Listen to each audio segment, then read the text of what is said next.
전략 세워보겠습니다. 토마토 투자클럽의 김정수 전문가입니다. 안녕하세요.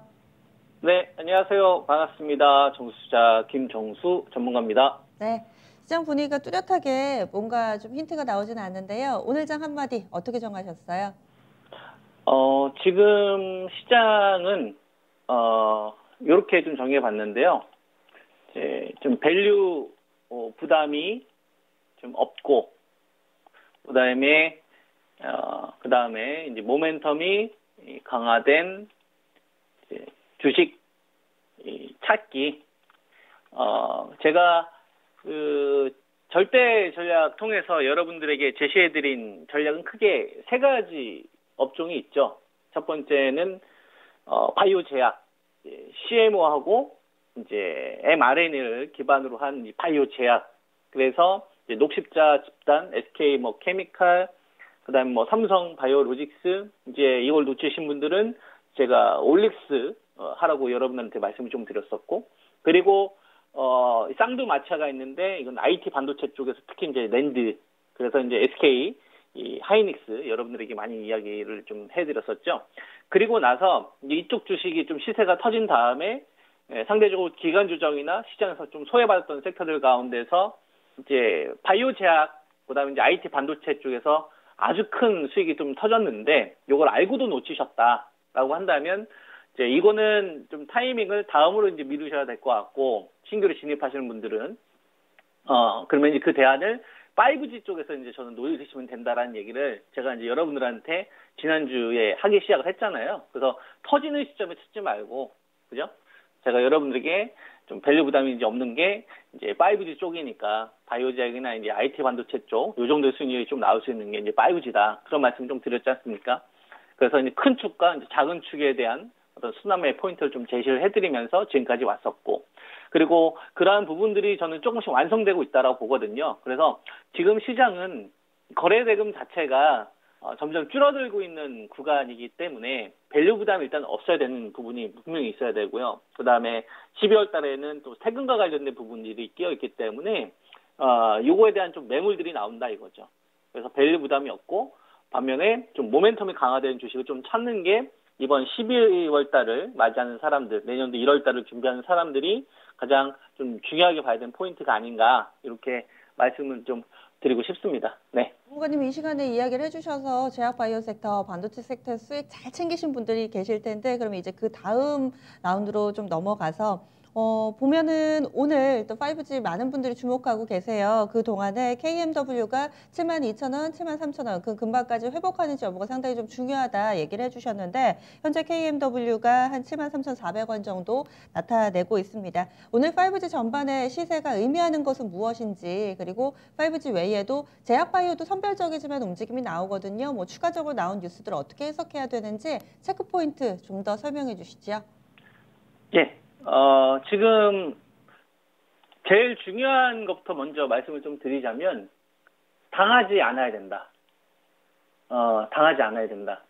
그 이야기는 뭐냐면, 지수가 올린다고 해서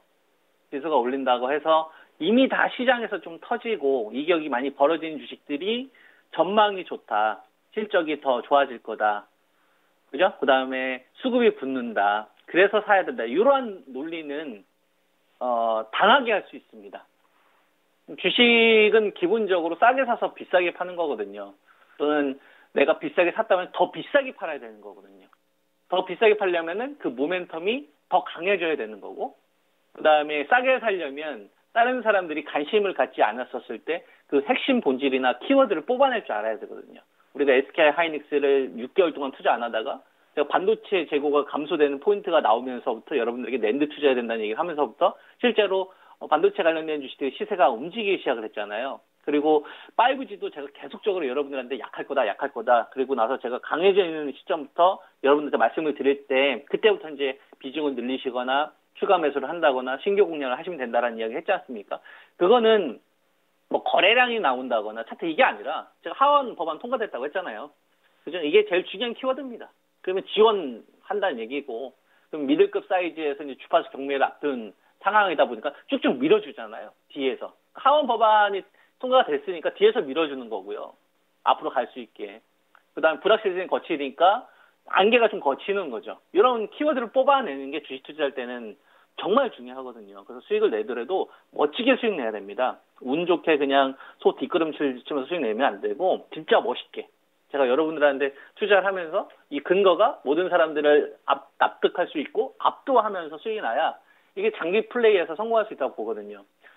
그러한 가운데서도 시장을 우리가 또 한번 다시 지켜보는 겁니다. 지금 시장을 보니까 20조가 넘게 늘어났었던 이 거래대금, 17조, 18조 육박했던 이 거래대금이 지금 이제 12조 때까지 쪼그라들었고 오늘도 이 정도로 가게 되면 한 15조 밑으로 거래대금이 줄어들고 있어요. 그럼 분명한 거는 지수는 가고 있는데 거래대금이 줄어들고 있다는 거는 부정할 수 없죠. 그죠? 그 다음에 코스닥 시장을 보게 되면 코스닥 시장은 거래소하고 달라요. 코스닥 시장 거래소는 다르게 거래소가 거래대금 줄어드는 기간 동안에 오히려 늘어났어요. 근데 하지만 최근에 지난주 금요일부터 해가지고 목요일부터 해가지고 거래대금이 조금 줄어들고 있습니다. 그러니까 슈팅에 속으면 안 되겠구나라는 생각을 해야 되겠죠. 주식들마다 슈팅에 속으면 안 되겠구나. 그리고 모멘텀이 강한 주식은 정말 강한 정점에 있는 주식을 해야 되겠구나. 그리고 낙폭가대 주식 가운데서도 연말과 내년 초에 모멘텀이 확실히 살아있는 애들로 해야 되겠구나. 이러한 충족 조건을 찾은 주식들을 저는 해야 된다고 보거든요. 그러면 바이오 제약에서 제일 센 게 어디냐? 그러면은 바이오 제약에서 제일 중요한 건 뭘까요? 그냥 뭐 R&D를 가지고 있는 뭐 이런 게 중요할까요? 코로나 뭐 백신 나온대요. 이제 조만간 이제 접종하기 시작을 한대요. 가시성 잡혀야죠. 아데노바이러스를 기반으로 한 아스트라제네카 추가 임상, 그럼 이거 관련된 앞으로 검증해야 될 내용이 나왔는데 그렇게 되면 상대적으로 부각받는 게 뭡니까? mRNA죠. 그래서 지금 보면은 다른 그 어떤 섹터들에 비해서 해외에서 모더나 같은 경우를 보면 화이자나 아스트라제네카 주식들이 흔들리는 기간 동안 막 미친 듯이 갑니다. 시가총액 55조예요, 여러분. 시가총액이 이제 55조입니다. 30조 했던 기업이 이제 55조입니다. 근데 올라가는 게 잡히잖아요. 10억 도스를 가지고서 1인당 4만에서 5만 원 정도 판매한다고 생각을 해보세요. 시가총액이 30조짜리가. 그러면 올라가는데 타당하죠. 납득이 되잖아요.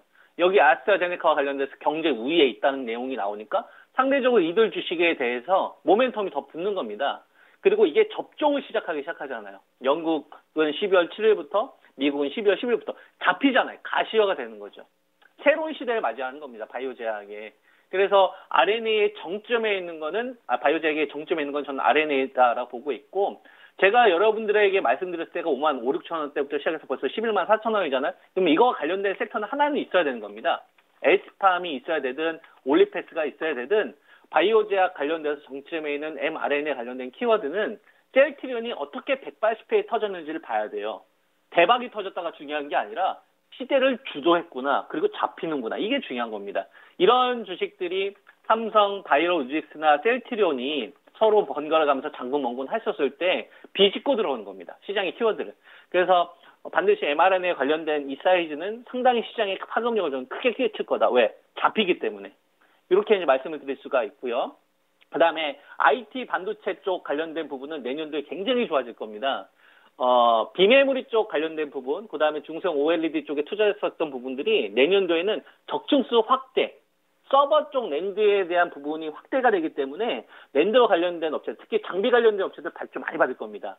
이 부분 꼭 참고해 주시고, 그리고 그들 주식이 좀 달렸잖아요. 그래서 삼성전자나, 저는 이제 여러분한테 하이닉스를 많이 추천을 좀 드렸었는데, 이런 주식이 이제 옆으로 좀 횡보하지 않습니까? 그리고 테스 같은 경우도 시세를 뻗었다가 옆으로 좀 횡보하는 구간이 좀 들어갔고, 그 다음에 엑시콘 같은 경우도 신고가서 옆으로 횡보하잖아요. 자, 이들 주식이 죽었을까요? 아니요. 순환매를 돌리는 것. 그 순환매 타켓이 어디서 나올 것이냐? 저는 5G에서 나올 거다라고 보는 거예요. 그래서 5G와 관련된 이야기를 했었던 시점, 맨 처음에 저하고 전화통화를 했었던 시점이 11월 17일을 기점으로 제가 이 이야기를 하기 시작했습니다. 그 전날에 하원의원 법안 통과됐던 시점이 이때였거든요. 수요일하고 금요일 요 사이였었어요. 그러니까 본질이 잡히면 저는 이야기를 하잖아요. 그 전까지는 계속 못하지마. 바이오 제약에서 CMO나 mRNA를 하셔라, 반도체 랜드를 하셔라, 계속 그렇게 오다가 이제 그들 주식 다음에 순하면은 5G가 6이야. 근데 그때부터 올라가잖아요. 근데 바이오 제약 관련된 섹터도 그렇고 IT 반도체 섹터도 그렇고 한두 종목이 아니지 않습니까? 지금 제가 여러분한테 말씀드린 시점부터 올라가는 주식들이. 이거는 뭐냐면 그 키워드를 뽑아낼 수 있을 만한 포인트를 제가 잡고 있다는 얘기예요. 그러면 주식 투자를 하시는 분들의 입장이라면 이왕이면 효율적으로 하는 게 중요하지 않을까요? 이제 12월 주파수 경매가 3.7GHz에서 4.2GHz 미들급 경매가 이루어지는데 이게 왜 중요하냐면 28GHz와 저주파 사이에서 오고 가서 이 중간다리 역할이 안 됐었던 거예요. 근데 하원에서 이제 밀어주겠다고 한 거고, 그리고 이제 이 연결고리가 이제 이번 12월 8일 연결이 되니까 투자가들의 입장에서는 지금 우리나라 통신사 쪽하고 정부 쪽하고 이제 불협화음도 이제 좀 맞춰가는 분위기로 가고 있지 않습니까? 불확실성이 해소가 되고 있는 것 가운데 중간 다리가 연결이 되니까 지금 얘네들이 2% 3% 올라가는 게 중요한 게 아니죠. 아, 이제 돌아서겠구나. 이게 중요한 거죠. 그래서 5G 관련된 업체들은 KMW 기준으로 7만 2, 3천 원에 저는 이번 주에 안착되는 흐름이 나오면 12월 달에 5G 종목은 꼭 있어야 된다. 이렇게 말씀 좀 드리도록 하겠습니다. 네. 네. 알겠습니다. 자세한 말씀 고맙습니다. 예, 감사합니다. 네.